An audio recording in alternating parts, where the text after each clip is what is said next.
Today we are breaking down one of the feedback sessions that I did in the previous stream about the Monster Tribe demo. We will go into detail on each feedback point and end with a general prioritization of which feedback I would consider to be the most important. Welcome to Game Dev Topics.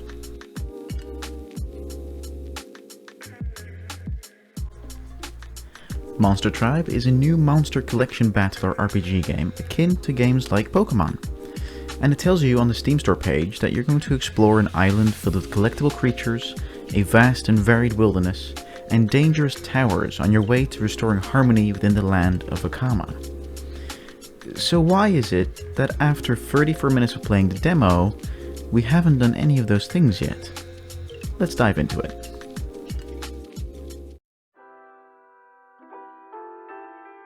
The very first thing, before even clicking start, I noticed that the game decided to explain the controls on the main menu screen. The intention here is to give the players the info they need, which seems like a very good idea at first. However, if we think about this practically, it does not work. If I tell you the following controls before you start the game: WASD for moving, Shift for running, E to cycle your equipment, I for inventory, Escape for the pause menu, Q for cycle tool, O for cancelling or using your tool, P to interact with NPCs, and so on and so forth. Without rewinding this video, could you recall all of the different controls right now? And if you can't, that is completely normal, and should also tell you that this attempt is futile to teach your players anything about the controls. And this is especially the case because some of the controls are shared without context. So for example, you had Q for cycling your tool. But I wasn't aware I was getting any tools in this game, and if so, which tools am I getting? What am I cycling through? All these questions are things you shouldn't really bother players with right at the start before they even play the game. And don't get me wrong, again, the intention here is the best possible, but practically it does not work. If you want to share controls with players before they start playing the game, then only share the most essential ones and teach the rest in the game. So if I were to improve this, I would only share the following controls: WASD for moving, Shift for running, and Escape for your pause menu. That is the most essential set of controls that any player should know. After this, the player should learn which buttons to press through UI prompts in the game. And take a note here, this doesn't have to be a dialog box. This can be simply an image of which key to press above the interactable object, for example.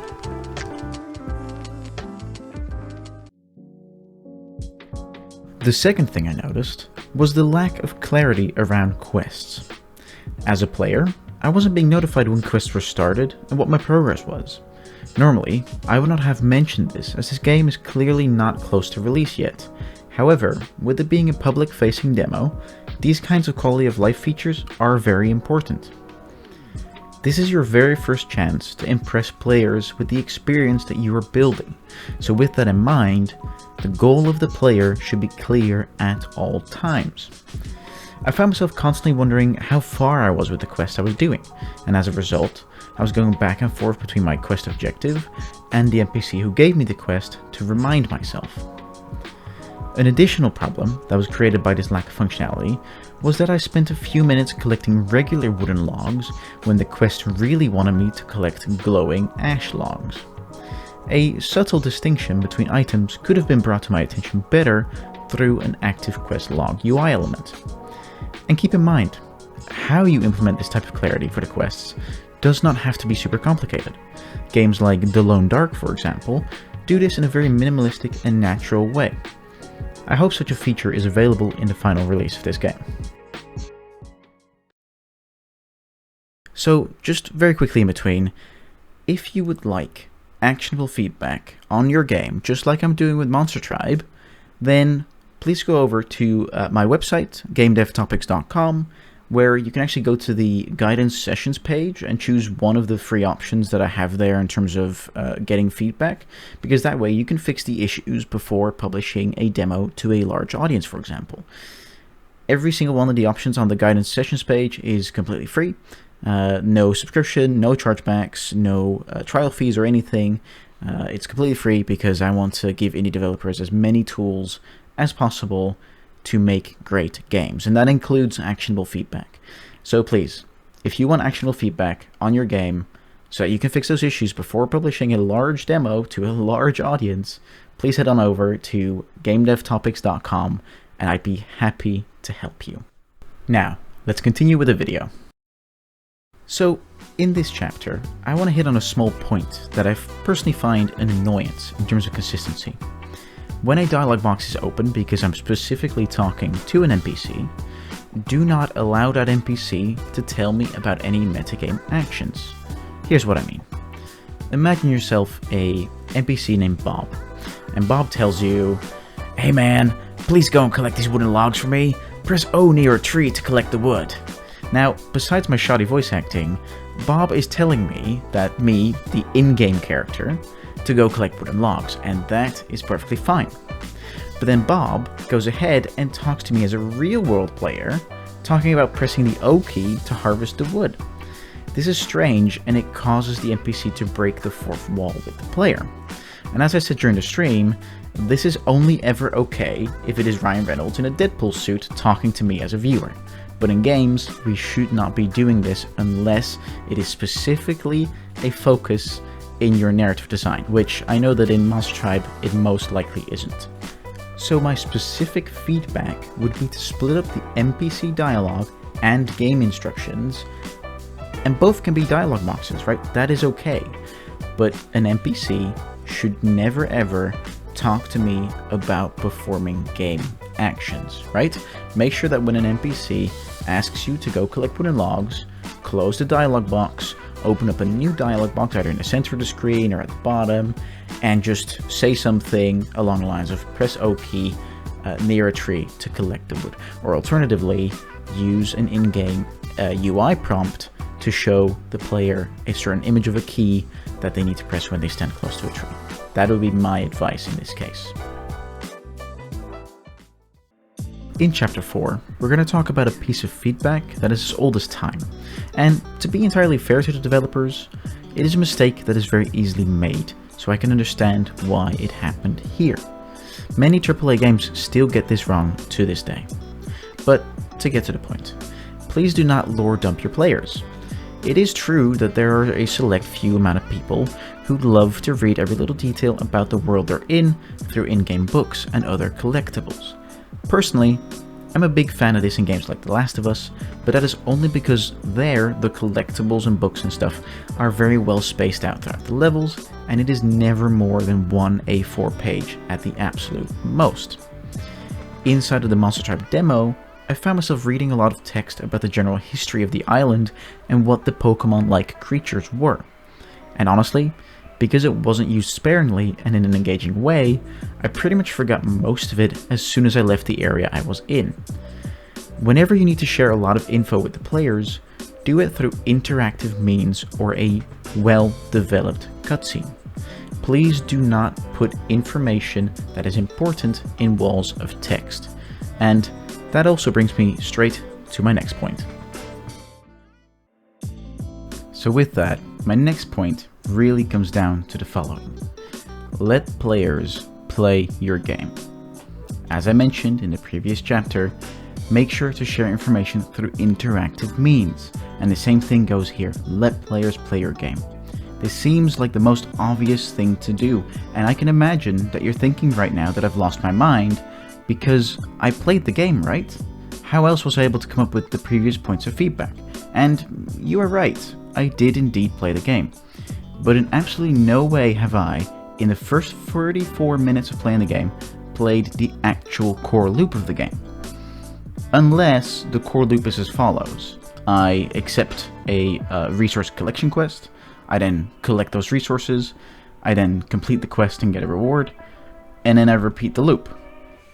As far as I'm able to assume, this is not meant to be the core loop of the game, especially when we look back at the text that was present on the Steam page.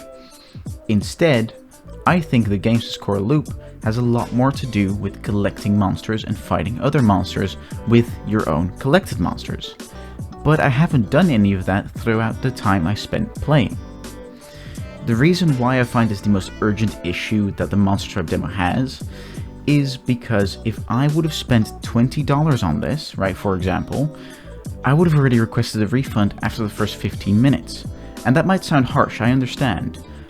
But let's go back again to the Steam description. Explore an island filled with collectible creatures, a vast and varied wilderness, and dangerous towers on your way to restoring harmony with the land of Akama. Now you need to question yourself, have I done any of these things within the 34 minutes that I've played the game? And the answer is no. I spent time collecting wood, scrolling through unclear UI elements, and talking to a blacksmith. So, unless I'm a fan of the developers or absolutely hell-bent on forcing myself to keep putting more time in, I will not feel satisfied having paid an X amount of money for this. So, what is the core issue here? Well, in my opinion, it comes down to not prioritizing your core gameplay loop, instead using massive lore dumps to explain what the game is supposed to be. When you have a demo or a full release, you have to make sure that your players have an understanding of the core gameplay loop within the first 5 minutes at the absolute most. And there are some exceptions here for games that fall within the 4X or grand strategy genre. But when it comes to your indie game, it should not take any longer than 5 minutes to show your core gameplay loop.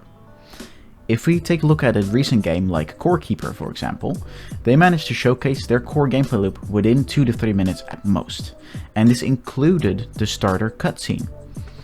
How did they do this, you may ask? Well, they essentially locked the player in a starter room where the only way to get out is mining outwards, instantly collecting resources that have a subtle prompt in the UI that can be used for new things like crafting, very quickly showing the core loop that they have built. You mine resources, you craft new things, which allows you to mine other newer resources, and so on and so forth. So, if the developers of Monster Tribe see this breakdown, I hope that they focus on this for their upcoming demo, as they have to make sure that players have their first monster battle within 5 minutes to convince people that they should spend another hour trying to get more monsters or following some of the storylines. So normally this would be the conclusion. However, just as I was wrapping up this video, I saw that a video was uploaded addressing some of the feedback that was given by other players on the demo. And this video was made by the developers themselves. I've put a link to that video in the description, but I will quickly break down the points they addressed and the points that are still missing from their update video. So as for what they've addressed, they did address the issue of too much text, but also in the UI. Now, it's great that they realized this.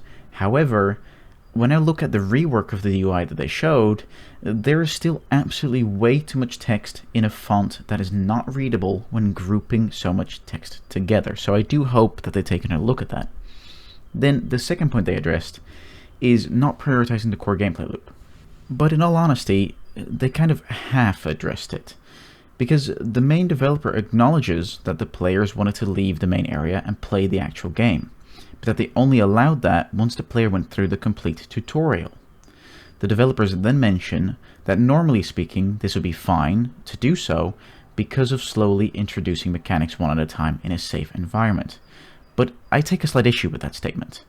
Normally speaking, you would indeed teach the game's core mechanics in a safe environment so the player can fail without there being any repercussions for their failure. However, if you do this for the mechanics that are not part of the core gameplay loop, then you are wasting the players' time, which is definitely what happened here. The core of this game is monsters battling each other and gathering stronger monsters progressively to complete the storyline. The fact that I need certain resources for making those monsters only becomes important after I had my first battle, not before. As for the points that weren't addressed yet, I want people that are looking at this video to keep in mind that my video was released after their latest update video. So maybe they haven't received certain points of feedback before that I have included, and so there's obviously no way they could have responded to it. Either way, I hope that my potentially new points of feedback will still be addressed in the future. Because what they haven't addressed yet is that NPCs break the fourth wall with the player, that there is unclear quest progression and no information about quests in the UI, and that the convoluted control scheme shared up front is not effective in teaching players the controls of the game. Now, after having had this talk, are you thinking to yourself, I would love to talk about more of these kinds of topics? Well, I've got great news for you. Join the perfectly new Game Dev Topics Discord server through the link in the description down below. I want to thank you very much for watching this video. Please like and subscribe if you think I've earned it.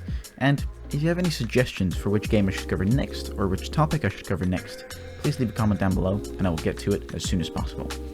So, to actually round off this video, I hope that this gives some new insights for the developers, but also to you, the viewer, about what subtle things can cause major problems for an indie game demo. Thank you very much for watching. This has been Game Dev Topics.